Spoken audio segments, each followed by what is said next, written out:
Hey y'all, I'm Kim, host of Book Marketing Mania, and I'm so thrilled you're tuning in to learn how to build your audience and reach new readers on podcast.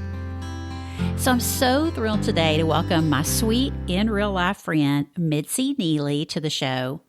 Mitzi and I connected online years ago and have traveled together to the She Speaks conference and meet almost every year in East Texas together. And I just love Mitzi's heart. She has written and contributed to a slew of books, and she's been an amazing public school educator and leader for many years. And on the side, she's answering God's other call on her life as an author.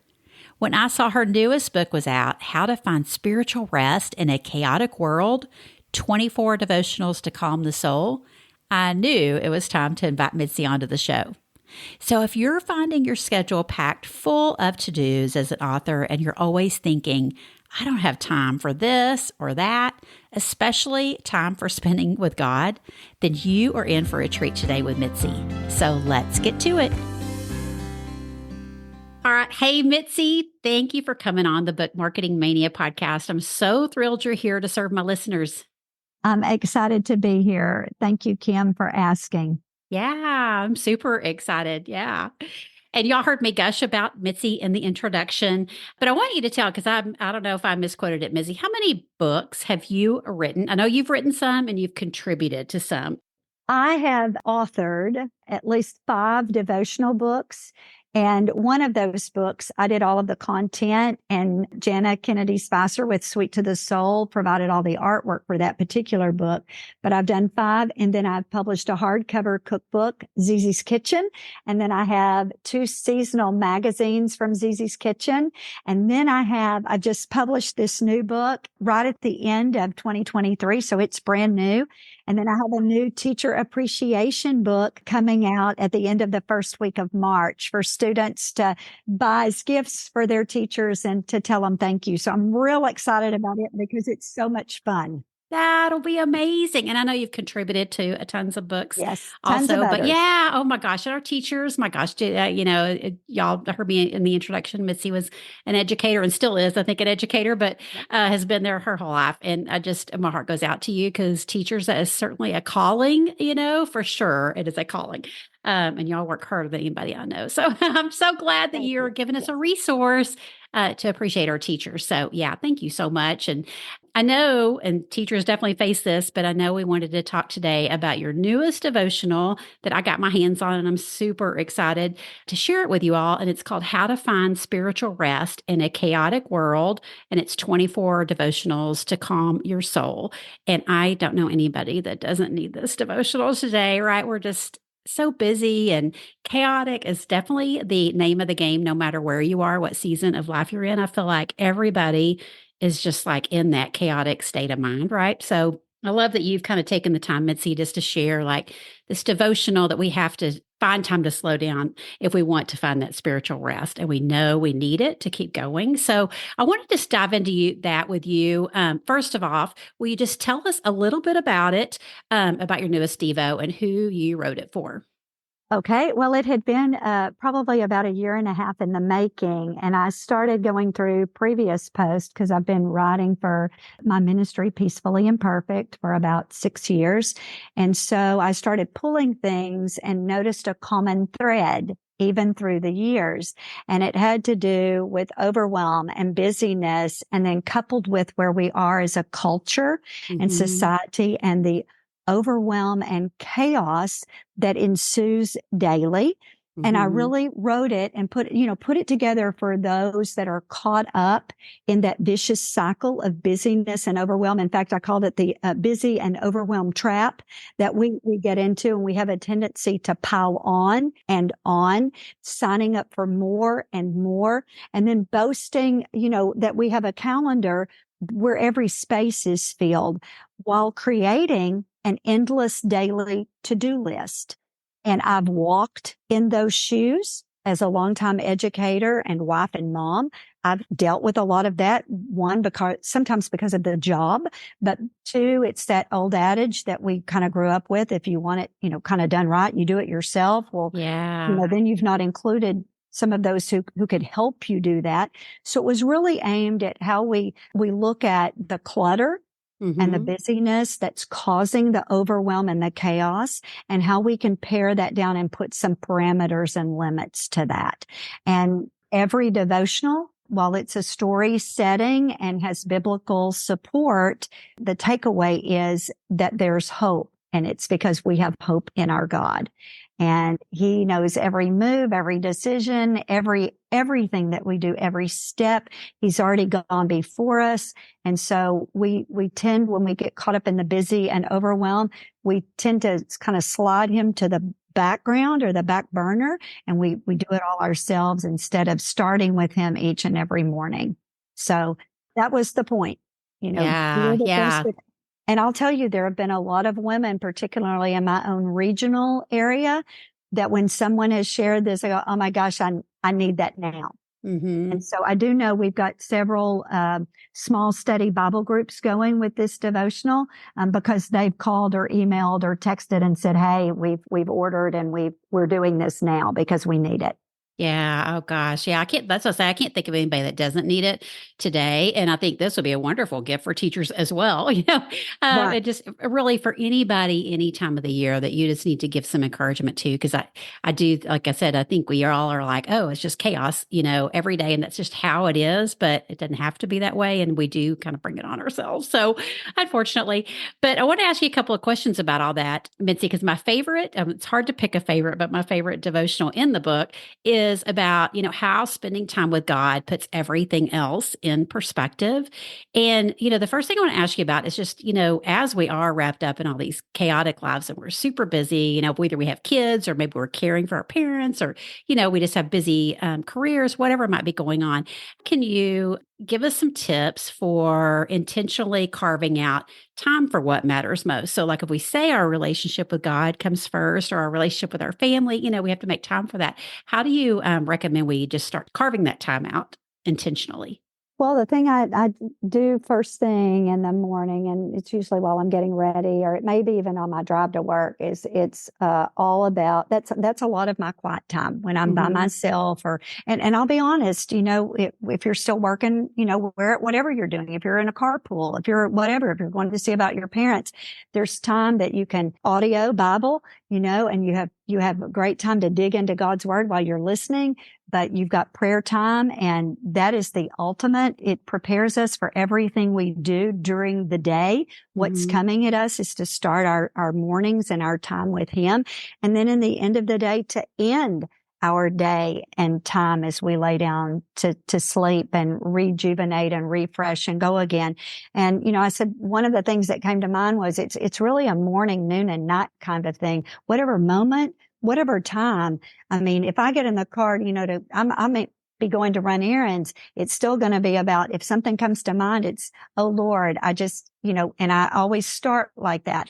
And I will tell you, one of the things that I do is that I always start and really and truly, I try to be, it's not maybe 100%, but it's high 90s. It's always about gratitude, thanking him first for what he's done for me, thanking him for what he's given and provided before I ask for anything. Before I ask for anything, I try to be so faithful and consistent about thanking him for both big and small blessings. And so it's talking to him. It's time in his word. It's listening to his promptings.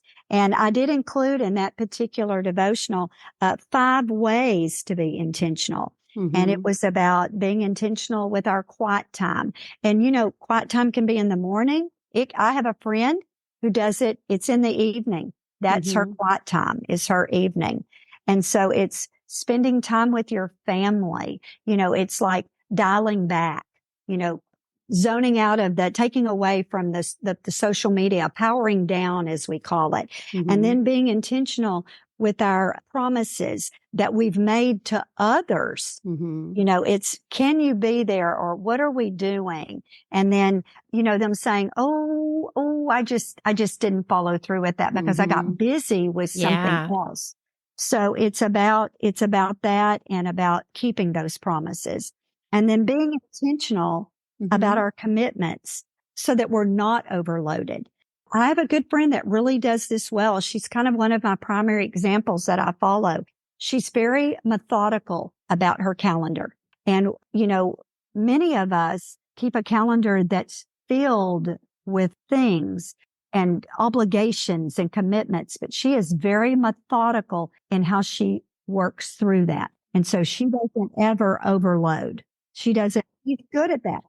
Yeah, tell me because I wanted to ask you about that, Mitzi, because I know that was in that devotional. I definitely wanted to ask, like, for you personally, or yeah, if you have other people you really, like how they kind of carve out the time for themselves. But I love how you were talking about like being intentional about our commitments that we make and the promises we make to others and how we can honor those and not always be following through on what we said we were going to do, or how can we avoid over committing for sure so that we have time to do things that we committed to, right? We're not just, not, like I said, not following through with them or doing, a half job of them or, whatever we can do. Do you have any tips on that, on being intentional about our commitments and promises? Yes, and I think it's wading through those and being very discerning about what you're committing to, or are you overbooked, or oh, I promised, but oh well, in a society we say, oh, my bad, Mm-hmm. like that's an excuse. Mm-hmm. It's not an excuse. You've overdone. You've Mm-hmm. overcommitted. And so it's being methodical about looking at that calendar, tracking what you're doing, what percentage of your day is being given to things that really aren't all that important, say. You're just busy for the sake of being busy. And Mm-hmm. so I've really tried to track that. To sometimes I have to just say, I'm so sorry, I can't. And for people, I'll say it, for people like me, it's hard sometimes to Mm-hmm. say no. Yeah. A lot Yeah. of it's the job I've been in for so long is I take care of so many people. Mm-hmm. I'm the solution, the problem solver.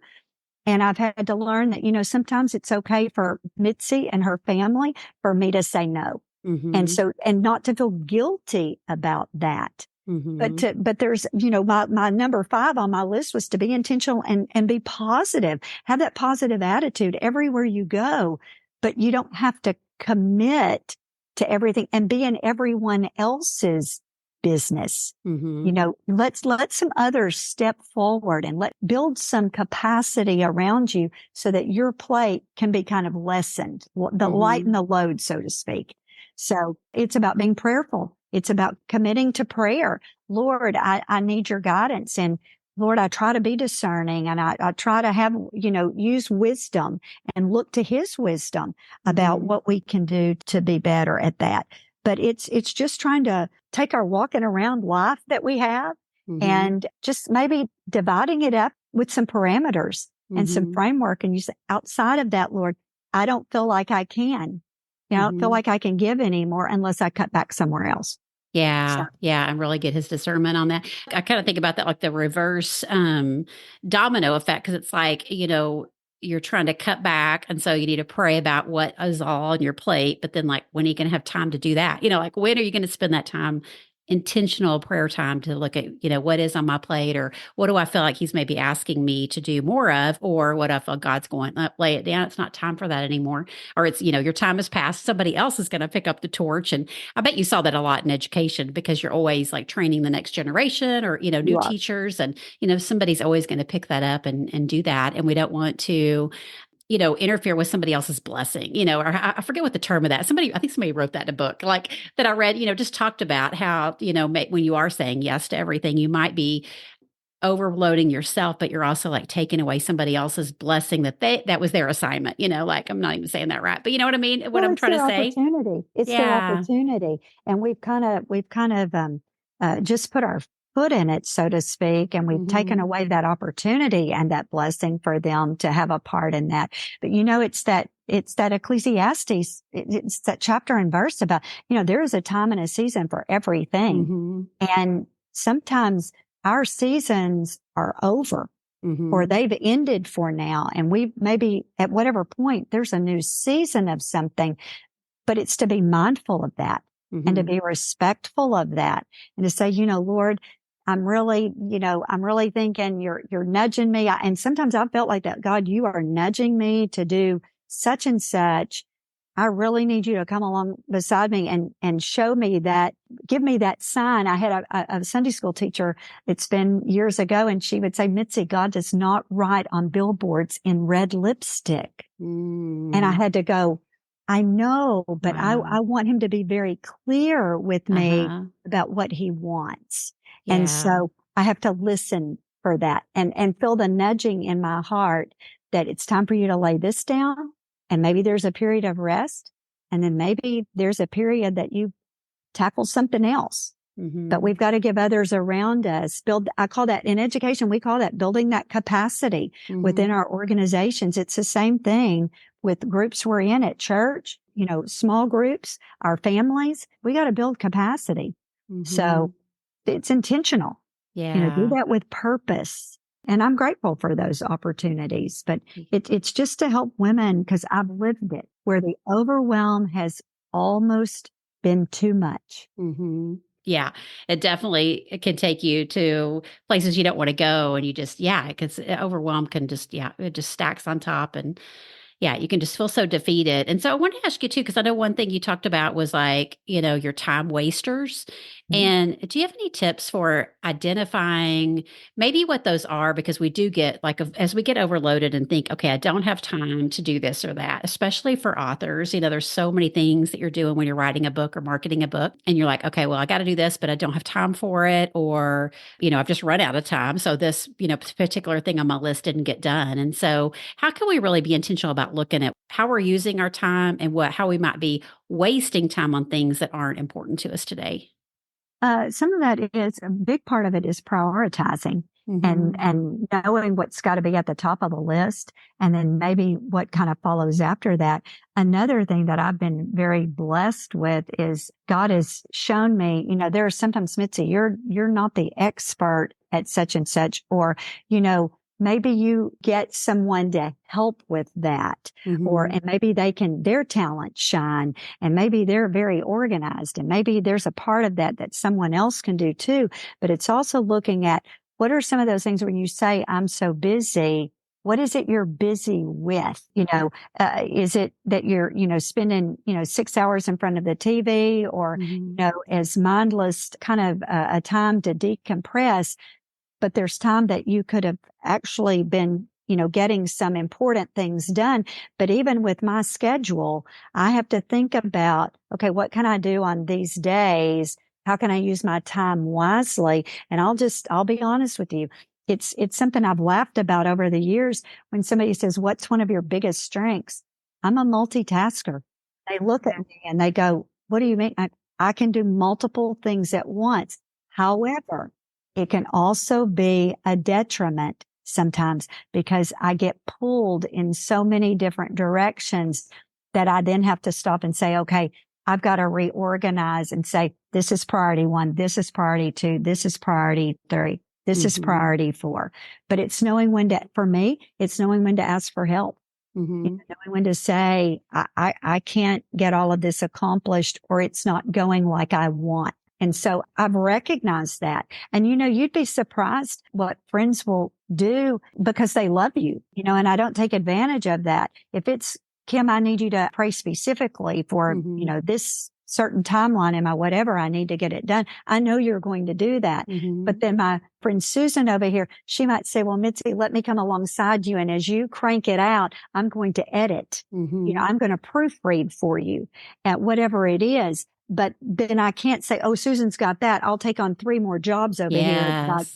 So I have to really look at that and be respectful and thoughtful about that as I wade through it, that I'm Mhm. not taking on more and more. But for me, it's recognizing that I cannot do it all right this moment, because Mhm. not everything is devoted to that. I've got several sections of things going, but I work as I can, and I Mhm. don't work 90-hour weeks Right. anymore. I know what I can do at my school job, and then what I do in the ministry side of things to make sure I also have valuable, intentional time for my family Mhm. and my friends too. So Mhm.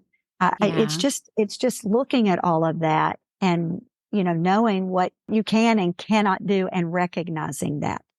Yeah. And That's I so think good. God gives you that discernment. You pray for that, and he gives you that peace about that, that you say, you know what, I'm going to need to do something else, or I'm going to lay it down. Because just Mm-hmm. like this devotional book that you're holding, that was about a year and a half in the making. And it was intended to be out a year ago.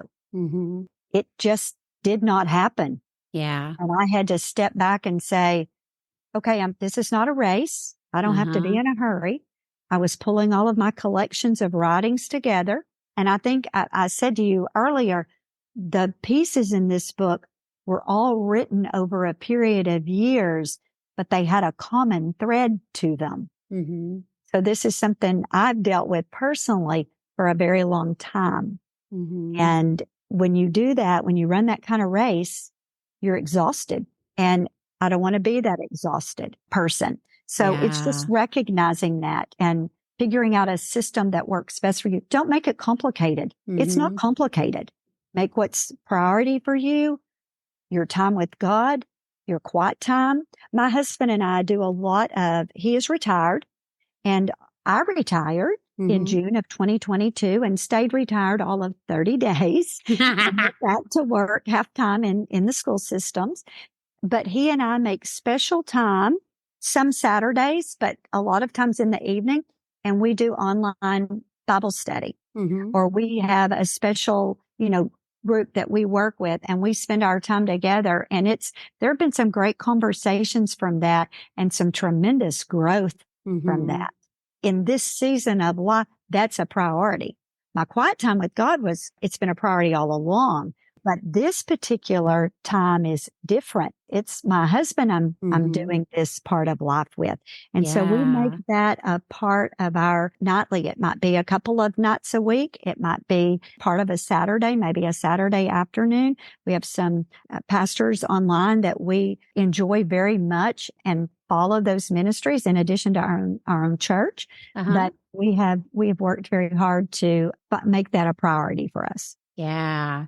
Yeah. And like you say, it's all about your priorities. And I mean, gosh, I know God needed me to hear all this message today too. And just, thinking about what are they? And then, yeah, what do we need to carve out of our calendar so we can have time for that, And I know as an author, it's sometimes hard to do. Like you said, you had all and I think this is so fun for everybody to hear. Like if they've been blogging for a while, there's so many hidden gems in that content, and like Mitzi did, you might see a common thread that could be pulled together and then published into a book. And I could imagine, like, if somebody thought that they would just start running, like, oh, let's just pull it all together, let's throw it in a book, and I want to get done with it. Versus, well, is that really what God's calling you to do today, or is that, do you have the time and capacity to even do that?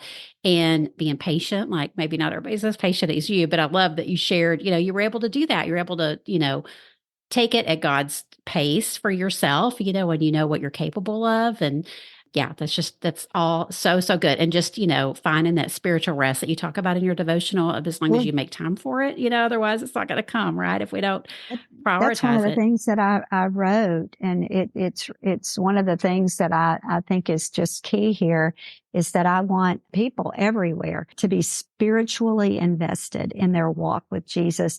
And I even said in one place in the book, it might have been on the back cover, I want you to speak honestly and reverently to the one who holds you in the palm of his hand. He does that for us. If we say we're going to be faithful and we say we're going to trust him, then we need to do that and pursue his peace. And he gives us, in Joshua 1:9, where he tells us to be courageous. I mean, be bold and courageous. He's telling us to do that, to pursue peace in the midst of chaos and overwhelm, and Mm-hmm. the hope that he brings for us. And I think I end with this, and it says, I'm the light of the world. Mm-hmm. Whoever follows me will never walk in darkness, but will have the light of life. And every one of those 24 pieces, while the experience is there and it resonates with many, the thread is there is hope in him. There's Mm-hmm. not anything that, we're going to go through that we can't get through, but we can't do it without God. Yeah. Oh We cannot gosh. Isn't that do the it truth? without him. Yeah. And so we have to have that. Yeah, so true. Well, and so as let me ask you, Mitzi is a an author of many, many books, obviously, and then churning out new books as we speak. What is working for you right now amidst all the different things you can be doing to build an audience, grow your audience, nurture your audience, and market your books? What is working for Mitzi right now? I think the most important thing I think for my audience is I don't try to send out a newsletter every day. Mm-hmm.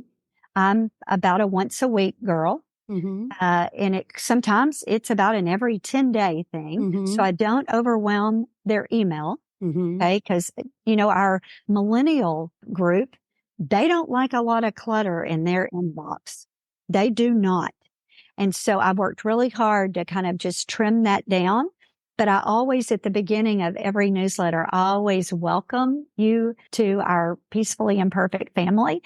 And if you've been here for a while, then you know what you're getting. But if you're new to our group, you want to be encouraged. You want to learn more and grow closer to Jesus. If you want to have connections with others, pull up a chair and join the conversation right here. So I always try to be very welcoming of that. I always Mm-hmm. try to provide free resources, freebies. And some of that, it's my monthly encouragement calendar and my Mm-hmm. scripture reading plan. That's a given. And let me just tell you, last July, I did a little test in July because it's summer months. And I thought, well, I'll do something a little different in place of the encouragement calendar. I I bet you got got this, yeah. I got this flood of emails. Like, where's the calendar? Where's the Mm-hmm. calendar? Like, I copied that and put that, whoever it was. And I was like, it'll be right there. It's late, Yeah. but it'll be right there. And then the Yeah. scripture was to know that no matter what topic we're studying, then it follows that. Whatever it Mm-hmm. is, the calendar and the scripture reading plan follow the topic that we're working on that month or the study that we're working on. And then I Mm-hmm. tried to include, maybe I throw in an occasional recipe from my Zizi's Kitchen that Mm-hmm. they have something fun to do or a quick weeknight meal that they have. Or maybe it's a, did you know, here's some little trivia for you. But there's a time and a place and they know that I'm praying for them.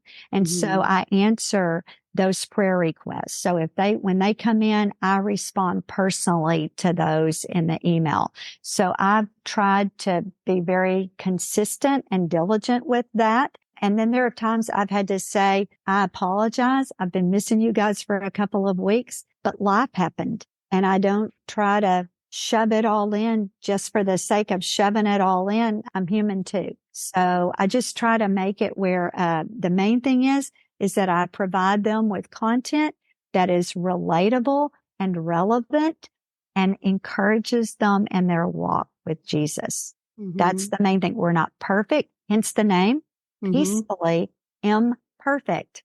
I mean, we're not perfect. We're not going to be till we're with him. And Mhm. so it's just to say, you know what? I'm doing the best I can. And I love my readers and I'm grateful and thankful for them. And they're a huge support. And I try to do what I can do to give back to them and then just encourage them and support them with resources. I love that. Yeah, you do it so beautifully, and I love that that's all been so consistent for year in, year out, and just like I would think the same thing. Like, wait, where is this? Where's the scripture list that you send out Yeah. every single time? Yeah. Like I'm counting on that, and that's that what a gift that is to all your readers. Just if everybody kind of scratches their head on like what to put in their email list, or what to send their email list or what to put as a freebie, and I think we overcomplicate it sometimes and I think that's something else you can pray about, right? Just what are you supposed to be sharing? It's not going to look like everybody else's because he's not calling us to be like everybody else, right? And so I love that you've been so consistent at it. So, Mitzi, I want you to tell us something else special you do in your ministry as an educator, of course. You do something super special with, I think, the proceeds from your books for scholarships. Is that right? That's right. About 5 years ago, we started the Girls Aloud, ALOUD, the Girls Aloud Scholarship, and it's about empowering young women to use their voices and their talents and skills to just grow in their pursuit of whether it's higher education, of giving back to community, empowering them to pursue things beyond high school, what they can do for their lives. And so to date, we have given, I'm calculating real quick, Mm-hmm. 11, 16, 18. We've given somewhere around 25 to 28 scholarships over the last 5 years, and they range from 500 to 750. Uh-huh. And not all of that comes to my families. They help. They're real supportive, but we may do 3 to 5 a year. And Uh-huh. some others we've done 5 or 6 a year as we can, as Wow. things pan out. But it's about giving back. And, somebody asked me one time, why do you feel the need to do that? I said, Mhm. because God called me to do this. Mhm. And while I Yeah. have just a little part in a young lady's education post high school, we've helped make something possible. Were they able to buy a new laptop? Were they able to furnish their dorm room? Did they use that money so they could make it and support themselves with some things? Did they buy books with that? So it's been pretty cool to see what we can do for that. So I'm grateful for people who have supported and invested in that. Mhm. But May will be coming up pretty quick, and we'll see what we're going to be able to do this time. But it's been huge to me. It's not about me. It's not about look what we did. It's look what generous people have allowed us to do to support young women as they pursue a college career. Yeah. Wow. What an impact that you'll, as I always think about this as educators, period, like you just never know the impact you're making. Like, you're teaching a certain number of students, but you don't know the impact those students, That's are right. going to make as they grow through life. And then, it's just domino effect. I think about that so much, especially with teachers. But just like, yeah, what you're doing through the words of your book, you don't know who's reading your book, who's turning around and saying, you need to read this book and sharing it with others or just talking about it. And then, yeah, impacting these young women's lives. It's so amazing. Like, what you're doing, Mitzi. I just love it so much. Well, so this has been so good. I want everybody to be sure and check out your devotional, How to Find Spiritual Rest in a Chaotic World. And I'll put a link in the show notes. And then tell us, Mitzi, where everybody can connect with you online. Okay, you can go to peacefullyimperfect.net, and that's the website, and you can sign up and subscribe there and follow me there. And then I'm on Instagram at mitzi.neely, and that's on Instagram. And then I'm on Facebook, Peacefully Imperfect, there as well. So we're just loving the people that are coming along for the journey and very excited for them to be a part of our family. So Yay. Yay. Well, I it's can't wait. I'll be sure to put links to all that in the show notes so everybody can connect with you, Mitzi. Well, thank you again. This has been such a blessing today. Thank you. I tell you, it's been a privilege and a blessing to be with you and your audience. And we're just excited about, where we're going, and that everything we do, we just shine bright for Jesus Christ. Amen. Yeah. Thank you, Mitzi. Oh, y'all, don't you just love Mitzi? I hope you'll check out her book, How to Find Spiritual Rest in a Chaotic World, 24 devotionals to calm the soul for yourself, and consider giving it as a gift to a teacher or a mom or another woman in your life to encourage her. We don't have to give in to the chaos around us, y'all, and neither do your readers. I pray something Mitzi shared today will also inspire your writer's heart and the way you serve your readers as they too look for spiritual rest in their own lives. Thanks for tuning in today. And as always, I'll be there for you with the next episode to help you build your audience and market your book one podcast at a time. See you then.